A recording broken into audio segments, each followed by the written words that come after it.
The narrative that African leaders are mere puppets is all too common. They are often portrayed shaking hands with Western leaders and doing exactly what these Western nations demand, all in exchange for personal gains. But what about those who refuse to play along? What happens to those who prioritize African interests over Western agendas? They face assassination attempts. Si on le prend, il le ramène aussi devant l'arbre. On a pris soin de faire en sorte que Lumumba, qui était l'ennemi numéro 1, le Satan comme les Belges l'appelaient, puisse voir de quelle manière atroce il devait mourir. De quoi nous nourrir? Nous pouvons dépasser même notre production, malheureusement. Par manque d'organisation, nous sommes encore obligés de tendre la main pour demander des aides alimentaires. Ces aides alimentaires qui nous bloquent, qui nous inspirent, qui installent dans nos esprits cette habitude, ces réflexes de mendiant.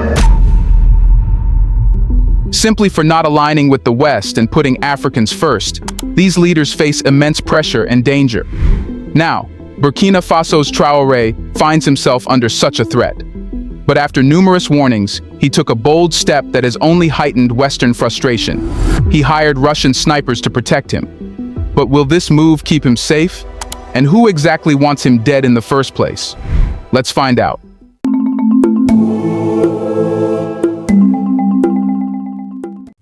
In a world where African leaders are often cast as puppets or pariahs by the West, Ibrahim Traore of Burkina Faso is charting a course that defies the traditional script. His actions have not only raised eyebrows, but have sent shockwaves through Western capitals, where his alliances and military investments are viewed with a mix of disbelief and disdain. Traore, the young and determined leader of Burkina Faso, has faced multiple assassination attempts, prompting him to drastically enhance his nation's security measures. Rejecting the usual path of dependency on Western powers, Traore has instead turned to Russia, Turkey, and Iran, investing over $1 billion in military equipment in 2023 alone. This move has been met with predictable outrage from the West. Still, Traore remains unapologetic, focused on securing his country's future in a world that often seems stacked against African nations. But what drives Ibrahim Traore to reject Western alliances and invest so heavily in military security? The motivation behind Traore's rejection of Western alliances and his substantial investment in military security is rooted in a long history of African leaders facing dire consequences when they defy Western interests. This is not a new phenomenon. It is a pattern that has played out repeatedly across the continent.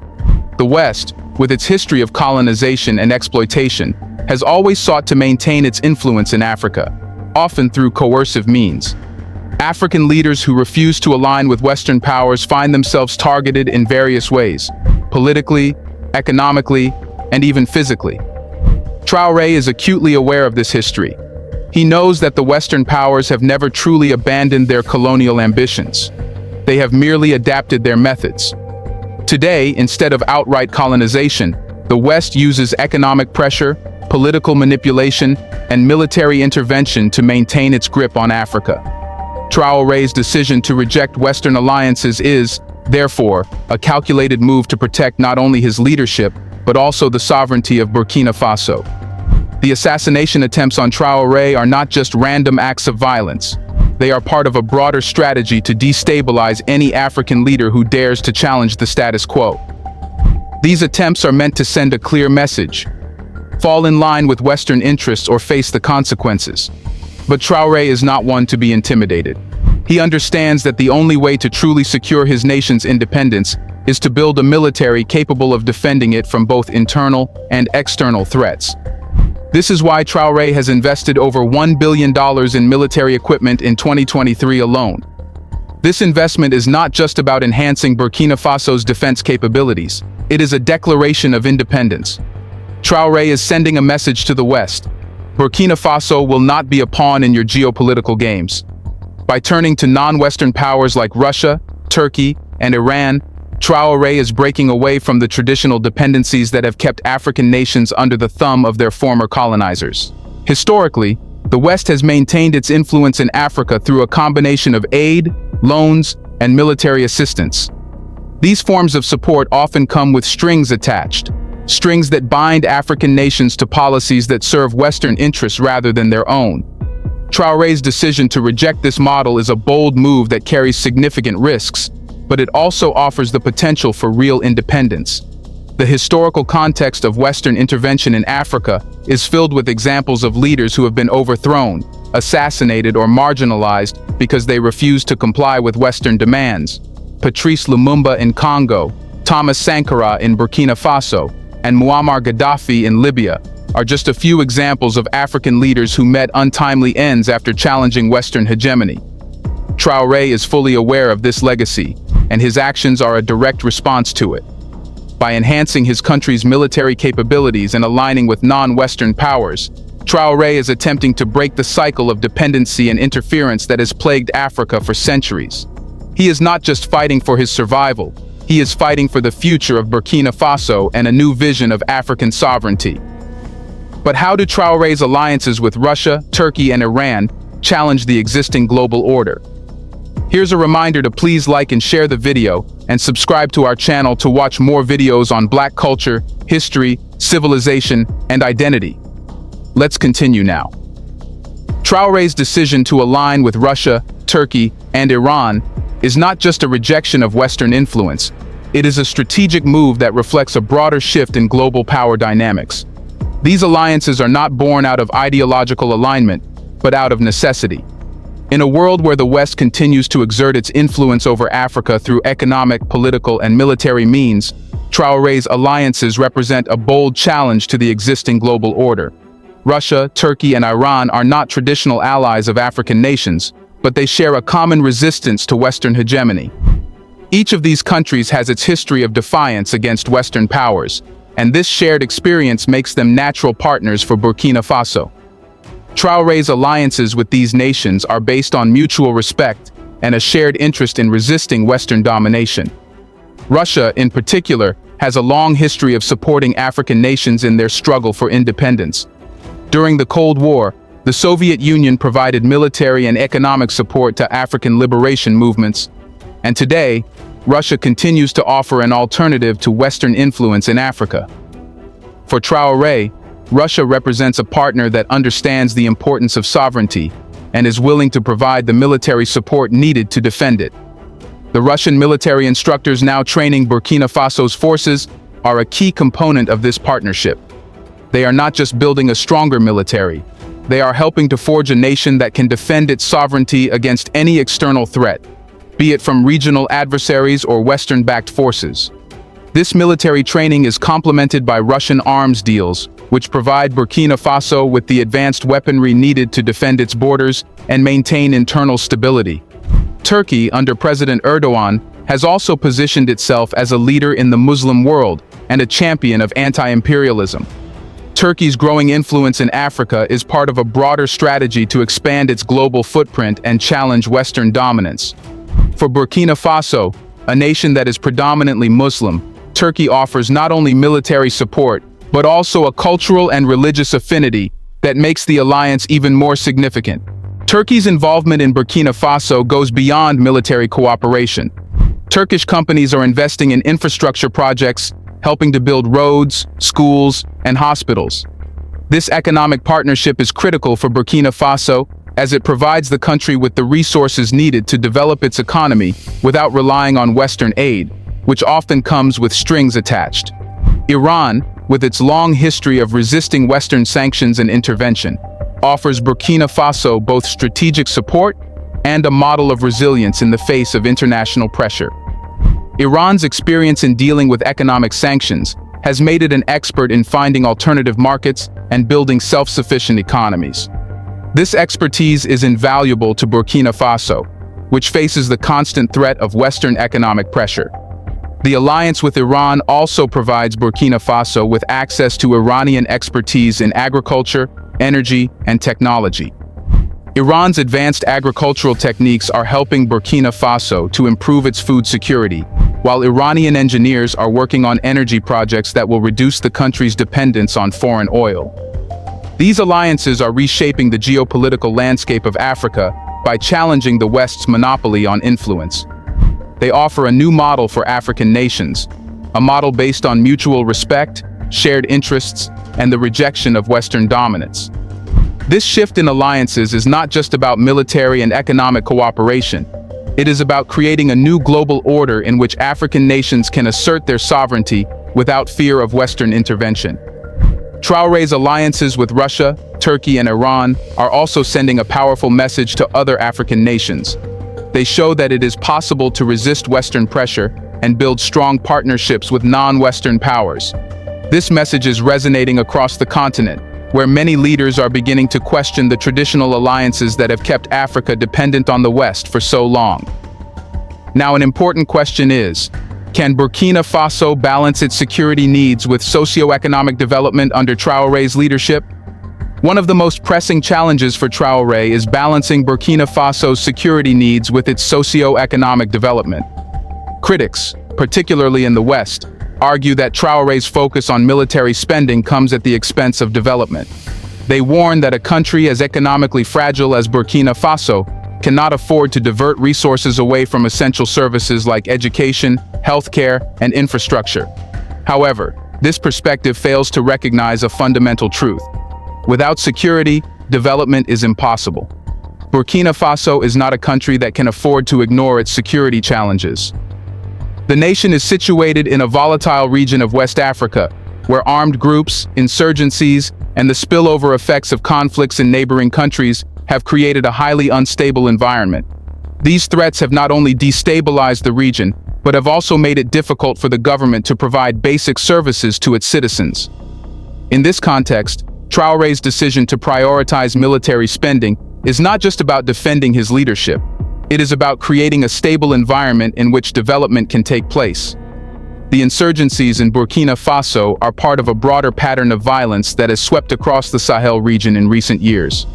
Armed groups, including jihadist organizations linked to Al-Qaeda and ISIS, have exploited the region's weak governance and porous borders to establish a foothold. These groups have carried out attacks on civilians, government forces, and international peacekeepers, destabilizing the region and creating a humanitarian crisis. For Traore, the first step in addressing these challenges is to build a military capable of defending the country's borders and maintaining internal stability. The $1 billion investment in military equipment is a critical part of this strategy. This investment includes the purchase of advanced weaponry, armored vehicles, and surveillance technology, all of which are essential for countering the insurgency and protecting the population. But military strength alone is not enough to ensure long-term stability. Traore understands that true security can only be achieved when the root causes of instability, poverty, lack of education, and economic inequality are addressed. This is where his alliances with Russia, Turkey, and Iran play a crucial role. These countries are not just providing military support, they are also investing in Burkina Faso's development. For example, Turkey's involvement in infrastructure projects is helping to lay the foundation for long-term economic growth. Turkish companies are building roads, schools, and hospitals, creating jobs and improving access to essential services. These projects are not just about physical infrastructure. They are about creating the conditions for sustainable development. Iran's expertise in agriculture is another critical component of Burkina Faso's development strategy. The country's arid climate and limited access to water make agriculture a challenging but essential part of the economy. Iranian experts are helping to introduce advanced irrigation techniques and drought-resistant crops, which are increasing agricultural productivity and improving food security. Russia, too, is playing a role in Burkina Faso's development. In addition to providing military support, Russia is investing in energy projects that will reduce the country's dependence on foreign oil. These projects include the construction of solar power plants and the development of natural gas reserves, both of which are critical for ensuring the country's energy security. Traore's strategy for balancing security and development is based on the recognition that the two are inextricably linked. Without security, there can be no development, and without development, security is unsustainable. By investing in both, Traore is laying the foundation for a stable and prosperous Burkina Faso.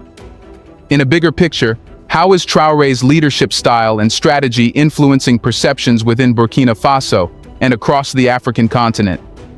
Traore's leadership has sparked significant debate both within Burkina Faso and across the African continent.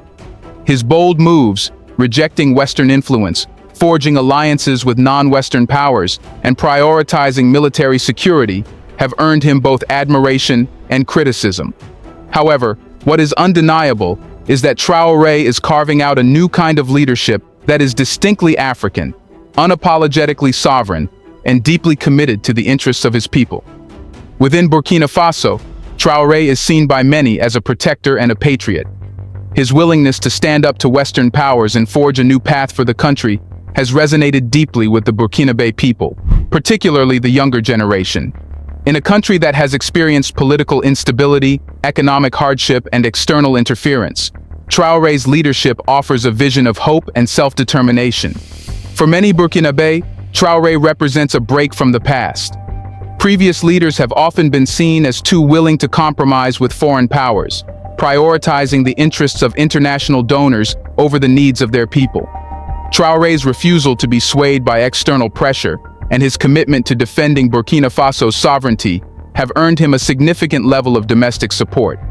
This support is not just political, it is deeply emotional, rooted in a sense of national pride and a desire for true independence. Traore's leadership is also influencing perceptions across Africa. The continent has long been subjected to a narrative that portrays African nations as dependent on the West for development, security, and governance. This narrative has been reinforced by decades of foreign aid, military interventions, and economic policies that have often done more harm than good. But Traore is challenging this narrative, showing that African nations can assert their sovereignty, make independent decisions, and build strong partnerships with non-Western powers. This message is resonating across the continent, where many African leaders and intellectuals are beginning to question the traditional alliances that have kept Africa dependent on the West for so long. Traore's leadership is inspiring a new wave of Pan-Africanism, a movement that emphasizes self-reliance, sovereignty, and the importance of forging partnerships based on mutual respect and shared interests. Pan-Africanism has a long history in Africa, dating back to the early 20th century when leaders like Kwame Nkrumah and Julius Nyerere advocated for African unity and independence from colonial rule. Today, Pan-Africanism is experiencing a resurgence, driven by a new generation of African leaders who are determined to break free from the legacies of colonialism and neo-colonialism. Traore's actions are a powerful example of this new Pan-Africanism in action. By rejecting Western influence and forging alliances with non-Western powers, he is demonstrating that Africa does not need to rely on the West for its development or security. This message is particularly resonant in a continent where the memories of colonialism and the effects of neo-colonialism are still very much alive. The influence of Traore's leadership extends beyond Burkina Faso's borders. Other African leaders are watching closely, and some are beginning to take similar steps. In countries like Mali and Guinea, where leaders have also faced pressure from the West, there are signs that Traore's example is being emulated. These leaders are exploring new alliances, investing in their military capabilities, and pushing back against Western demands. Traore's leadership is not without its challenges, however. His defiance of the West has made him a target, and the risks of economic sanctions, diplomatic isolation, and even military intervention are very real. But Traore appears to be prepared for these challenges. His alliances with Russia, Turkey, and Iran provide him with the support he needs to withstand external pressure, and his focus on building a strong military ensures that Burkina Faso is ready to defend itself if necessary. In many ways, Traore's leadership is redefining what it means to be an African leader in the 21st century. He is showing that it is possible to lead with strength, independence, and a commitment to the people, rather than to foreign interests. This new model of leadership is resonating across Africa, where many are beginning to see Traore as a symbol of resistance, resilience, and hope. With a clear understanding of Traore's influence and the support he garners, the final question arises: what does the future hold for Burkina Faso under his leadership? The future of Burkina Faso under Traore's leadership is both promising and fraught with challenges. On one hand, the country is positioning itself as a beacon of African independence, a model for how nations can assert their sovereignty in a world that often seeks to deny it. On the other hand, this path is not without risks. Economic sanctions, diplomatic isolation, and the ever-present threat of external intervention are real possibilities. Yet, Traore's approach suggests that he is not only aware of these risks, but is actively planning for them. Do you think, under Traore's rule, Burkina Faso will change forever? Who wants to assassinate him? Let us know in the comment section. Will Africans lose this leader as well, or can they protect? Do you want to watch more videos like this one? If so, subscribe to our channel and press the bell icon next to it. We have decided to bring videos on something nobody talks about: the Black culture, civilization, history, and evidence about how glorious Blacks have been. Thanks for watching, and until the next video, stay tuned.